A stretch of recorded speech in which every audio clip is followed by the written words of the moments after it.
So here we are now with the marketplace. Actually, I'll put that up on my screen just in case Mike wants to show it every now and then. What's kind of going on with the Toronto Real Estate Board market?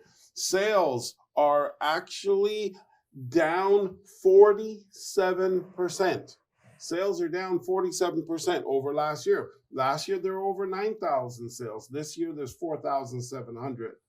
Okay, the average price, which is a really, really big one, is down 17.9%.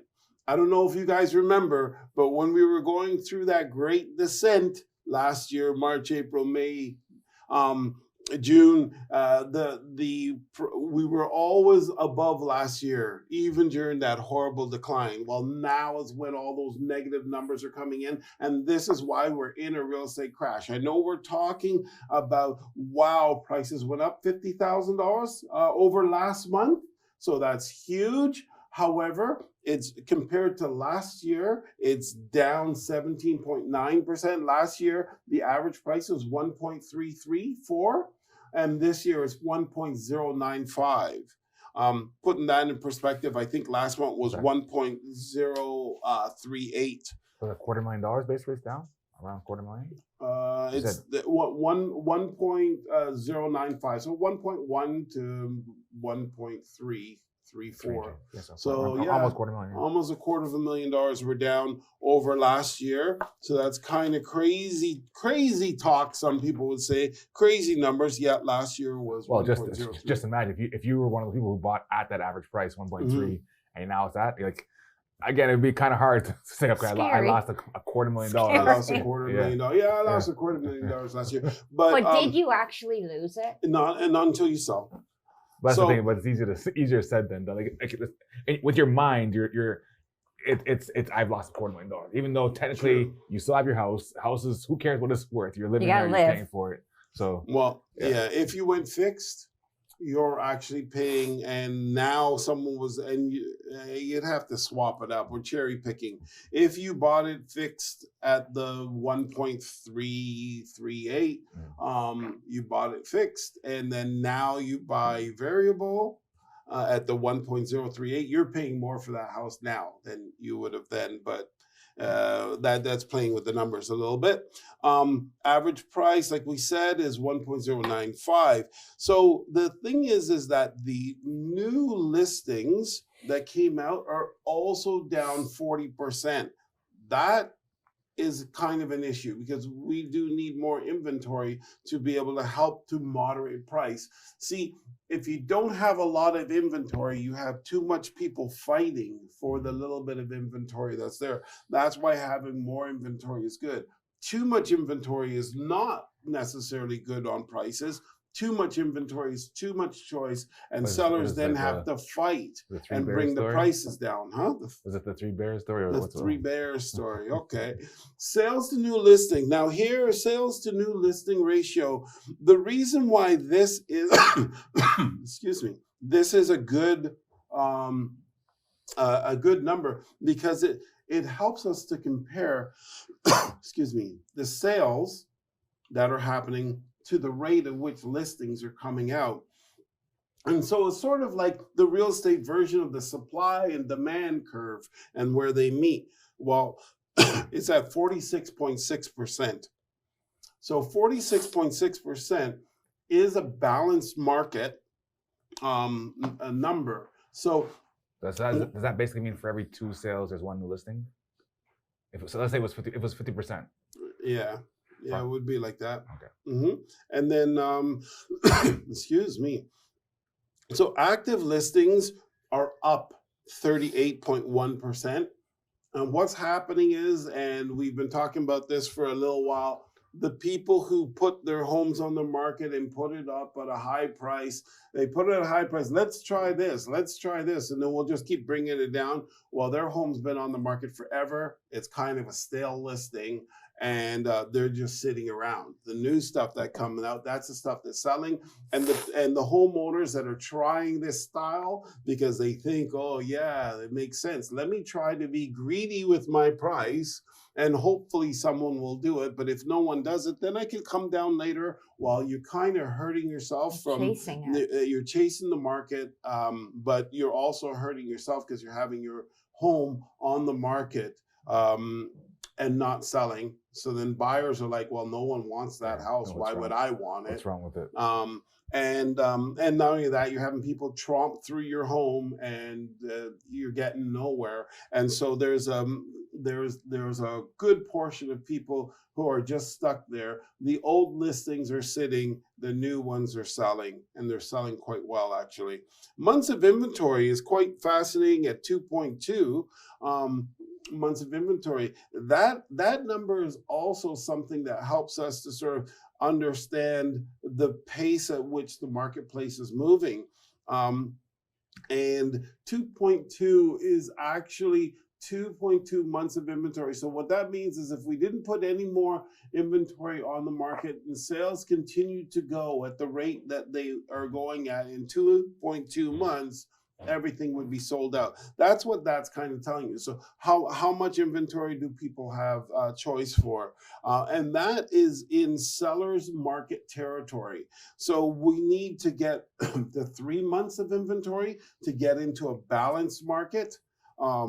And so we're still in sort of this hyper balance skewed towards seller's market, and that's where we're at. But inside the marketplace, because sales are so low in that, it really kind of has more of a buyer's market feel. But unfortunately, in the last couple of weeks, anything new that's coming out is moving, and is moving with multiple offers. Old stuff is sitting. Yeah, And like so, we were in one this week and there were 12 offers on it. mhm. And yay, we won. Our clients got an amazing house, but there were 12 offers. Yeah. So average sales price to list price is 100%. So what that means is that the homes that are selling at full price or better. So in York region, for example, they're at 102%. In Durham region, they're at 102%. And the rest of the regions are pretty much between 98 to 100%. City of Toronto is at 100%, but Toronto East is on fire, folks. It's at 103%. So the only other people that are there are Whitby, Ajax, and East Toronto is at 103%. That means that it is very difficult to walk into one of those areas and buy that home at full price. You actually have to pay over asking in those 3 areas to actually get the home. So those are the 3 areas that are on fire. And more specifically, if you break that down a little bit more, you got EO4 at 108%, EO2 and EO1 at 105 and 104%. So in other words, there's little pockets inside the East that are just on fire. So those are really difficult places to buy. And what's happening is, what we're kind of seeing happening here is the market is trying to go back to normal, but it's a little bit on fire. And what I mean by that is that the good areas, so that's why Whitby is like, as high as it is in Durham, because Whitby was the pride of Durham, let's say. It was the area where you had to pay more money to buy in Whitby than anywhere else in Durham. A lot of old money in Whitby. Yeah, right? and then the market went crazy, and then Whitby kind of equaled out with everything. Well, it's not going to necessarily stay like that because population density and things like that. When you got all these small houses and townhouses and that all over the place, people would rather, if you're going to be spending money and spending $1.5 million on a home, you want to be in an area where everyone has $1.5 million or more on their homes, rather than be into an area where you're spending $1.5 million on your home, but there's these townhouses at 800,000 there, and you're sort of mixing that. That's not your ideal scenario for parking your money. Well, the only way you're going to get that is buying an older home, because An older area. if an anybody, established area. because if anybody's watched Yeah. the last few years, they build all the the single detached, they sell them all out, and then boom, townhouses pop Everywhere up else. right in front of them. Right So in you're front of driving through the townhouses to get to your house, which, okay, I'm not saying it's It's not a we're not saying bad it's a bad thing. However, what we are saying is, because we're realtors, we look at things a little differently. Okay, so we understand that people typically want to be with like-minded people. You wouldn't want Ontario Housing, let's say, beside you. Okay, oh, it's not called Ontario Housing now. It's called what? subsidized.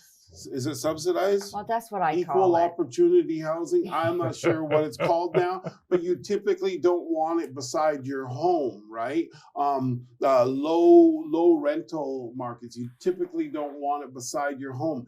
But more importantly than that is that the you don't want to be in a situation where the values of the other homes are pulling down the value of your home. So if you're in an area of lesser priced homes, that area is lower valued, and therefore it has a downward pressure on the price of your home. You want your assets to be maintained. So that's why ideally you want to buy the smallest home amongst all the big homes, because the big homes are pulling up the value and maintaining the value of your home. And that's more the philosophy we're coming from, more so than personality traits between someone in subsidized home versus the others.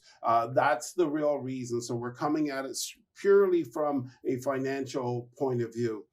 And the last thing is that days on market is days on market. We're at 33 days on market, and before it was like last year, it was ridiculous. So like it was like 7 or 4 or something like that. But we're now people are panicking when it's on the market 30 days. It's like, so it's taking longer for the homes to sell. Now I quoted total days on market, not the 22 days, which really is, I think they should remove that number from the charts, because people list a home, then they'll take it off the market and relist it. Well, realistically, all that is time on the market, and that's the days on market that I look at. I don't look at the second or the third attempt and say, oh, he did it in 3 days. Thank you for watching our video. We hope you enjoyed it. And please let us know your thoughts in the comments, as well as any questions you may have. We're live most Saturdays at 11 a.m. Eastern Standard Time, so make sure to tune in. Thank you again for watching, and remember to like this video, subscribe to our channel, and click the bell icon so you can stay up to date on all our future uploads.